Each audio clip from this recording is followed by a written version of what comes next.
Ladies, gentlemen, and all supporters of the AFL universe, I am the Lakers Show, but you can call me anything you feel like.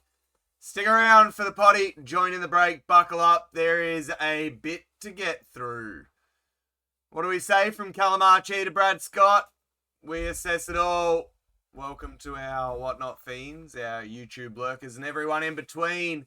This is the week that was and will be round 4 style.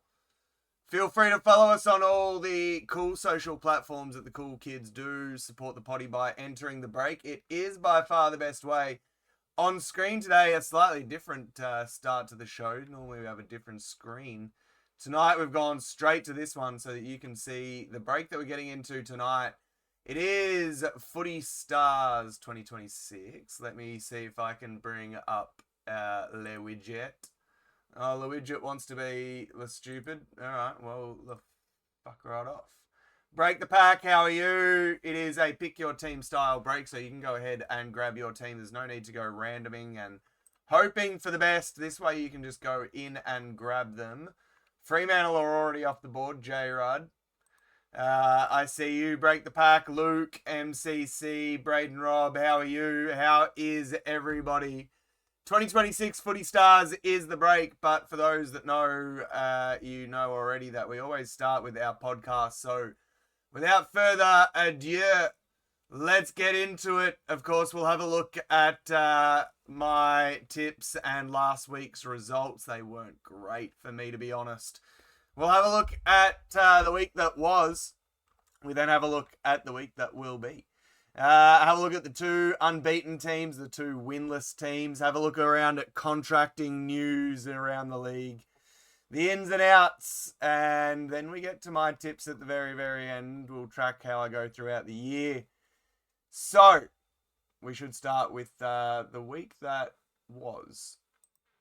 There's my tips for last week. Poorly artworked into the center of the screen, I might add. I started off well. Cats just beating a depleted Crows. I said it was going to be 25. It was much closer than that. It was 6. Bailey Smith keeps racking up possessions. He had a cool 40. The Pies went on to slaughter the Giants, albeit that Pendle's left with an Achilles tightness concern, which has ended up becoming an Achilles injury. I then went wrong because I said the Saints would win at home. The spicy war of words, the money spent. It didn't go well, though, for Ross the Boss, Fagan, and the Lions went boom late. It was much closer than the scoreboard looked. It was only really in the last few minutes that the Lions decided to fire up a gear, and off they went. An inaccurate Fremantle kept Richmond never in the game, 25 behind, mind you. Shy had maybe his best game as a Docker.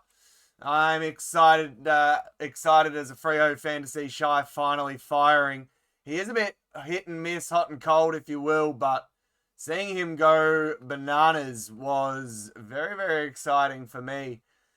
North keep winning, and the Dons are a mess. Jerry, the dirty bastard, wiping blood all over Andy McGrath. He's going to get 3 weeks for that. I got that one right, though. Essendon continue to lose. West Coast win away. I didn't see that one coming.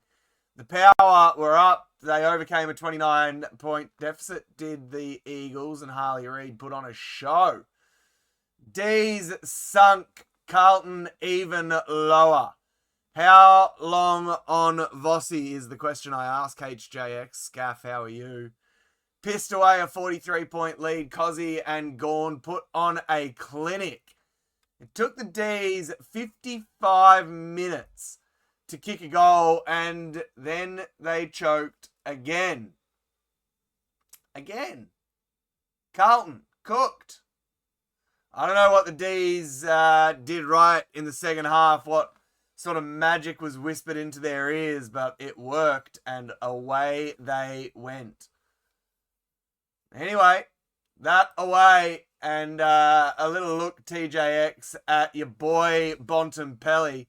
Marcus Bontempelli and Western Bulldogs, one of the two remaining unbeaten teams. He might be the best player in the game right now. averaging 27 possessions, 5 clearances, kicked 7 goals, resting forward. The Dogs have beaten the Lions, Giants, and Crows. 2 of those genuine contenders in the Lions and Crows. The Giants were said that they were going to be thereabouts, so I'm excited to see the Bulldogs beating good teams early. But I wonder if they're June heroes and September zeros. It remains to be seen. The Dogs, however, are one of the unbeaten teams. The other, of course, is the Gold Coast Suns. They were the giant talk of the town before the season even got started. Of course, they finished last season well, albeit that they beat my Dockers in a final, which pissed me right off. But Noah Anderson, as we'll skip ahead to him. Under the radar, I would say, however, with Rowell and Miller out, he has become quite a player. I don't know if he'll continue the numbers once those two return. Of course, Rowell will get to in the ins and outs chatter. Miller just doing as he pleases, but Noah's averaging 26, 5 clearances as well. A full midfield, including him, Petrarca, Miller, Rowell. That is a scary, scary midfield. P. Thanos. 3 wins against the Cats, Eagles, and Tigers sees them also as an unbeaten team. Cats was a good win. Tigers and Eagles, they probably went in as favourites against anyway. It's Cody. So probably one of those wins they'd be happy with. The other 2, they'd probably have expected to win this season. But with that good news out of the way, we turn forward to some bad news, and Brad Scott still has no idea what the fuck to do with Essendon. They need to go after Kenny Hinkley. Sack him, sack everyone, sack the players, just sack everything. It is not good down there. Look, their draft picks haven't been great for different reasons. Nick Cox has had concussion problems, not entirely his fault, of course. Which really sucks because he looks a player. Zach Reed and Archie Perkins are okay, but they're not setting the world on fire. And then you've got the other sort of level of like Jacob Farrow, Dyson Sharp, Sullivan Roby, Elijah Tatsis, Sam Durham even. They just need someone to become a superstar, Evo727. They need someone to step up and just say, right, Merritt was the superstar of this club. Heppel was a superstar of this club. It's my fucking time now. I can't blame it all on Scott, but it feels like they're just begging for someone to go bang in the middle. Kako looks good. I think he'll be a forward to build around, but he's not going to be the guts of the midfield for the next 15 years, and they need to get that worked out sooner rather than later. J. Rudd, Essendon are a basket case. Richmond. Adam Uze's 3rd year in charge now of the Tigers. We know that it's an obvious rebuild club. Sam Laylord there on screen. He is the sort of player that I'm talking about that Essendon are screaming out for. Someone who they can at least put their hat on and say, there's the centerpiece for the next few years at least, Will. That's where they're going to look for some success. I don't know if Sam Laylor is that, perfect midfield option, Tyle Cox, but I think he's at least something. When you look at Essendon, they've got nothing. Well, nothing in comparison, I should say. The problem with Richmond is, though, that their youth is always injured, or they can't put all of them on the park at the same time, and they're going to need to have some rest for some of them anyway. But at the moment, you've got on the bench Cummings, Smiley, Alga, Armstrong, Taj Houghton, Tom Sims, all part of the 24 and 25 draft picks regime. And those players need to play.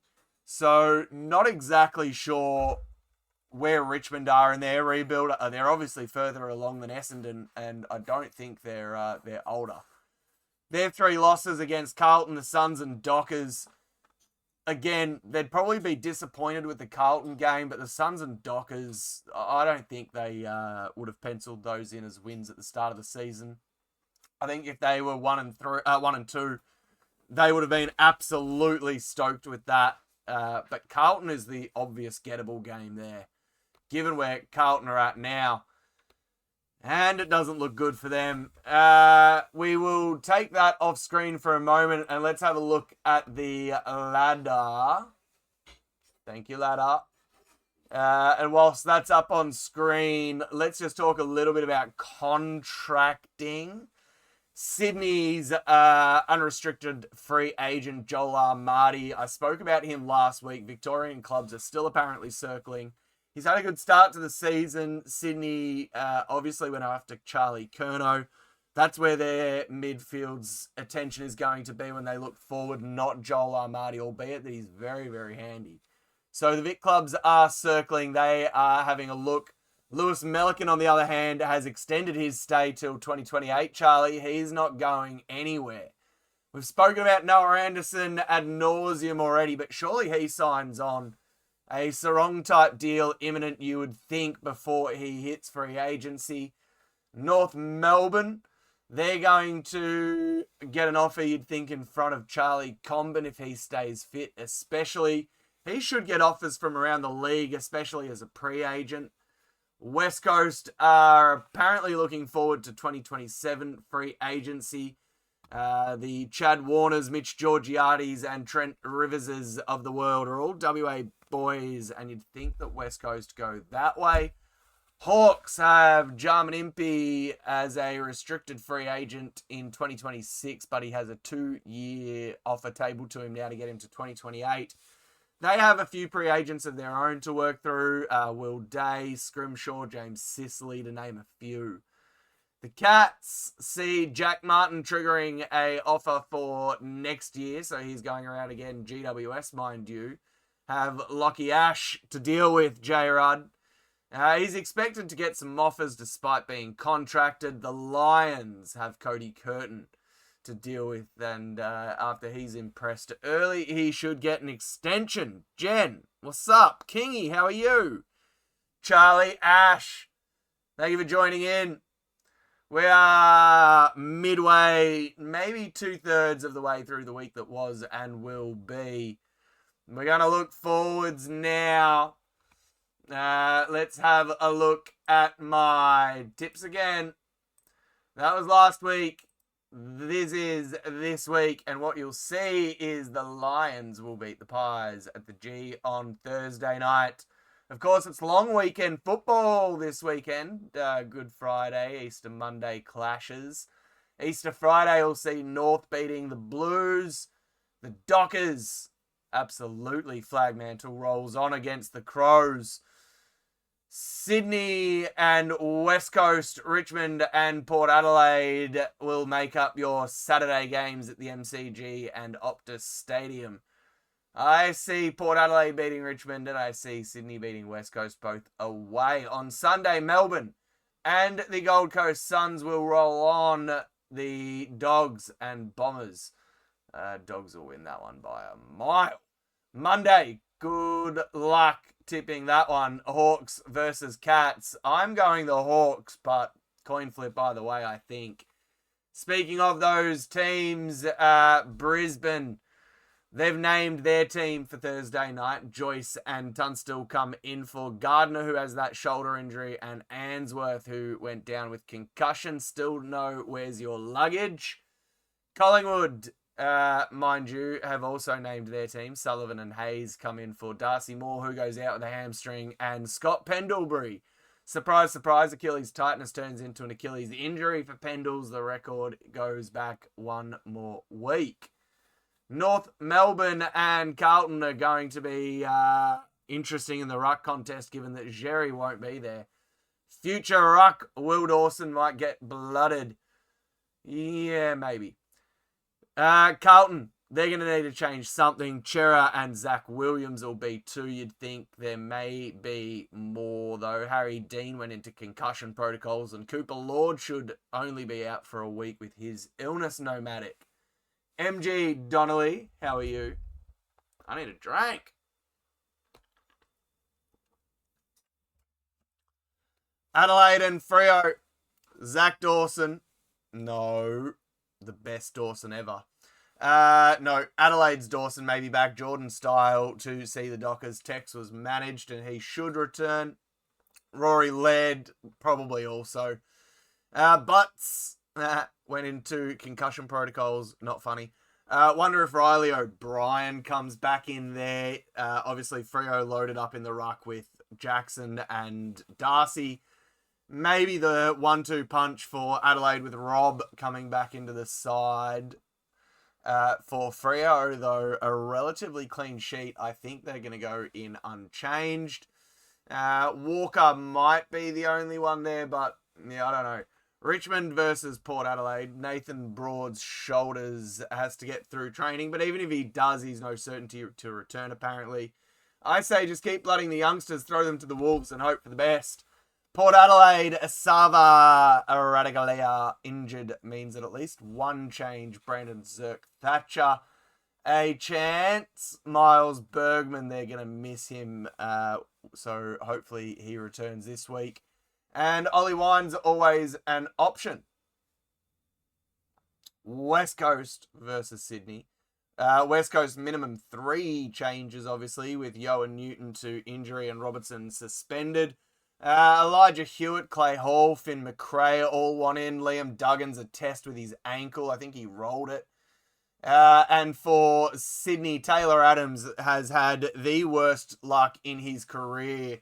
Another injury in the bye week this time. A fresh hamstring blow is gutting. Elias, Timmy up. What's up?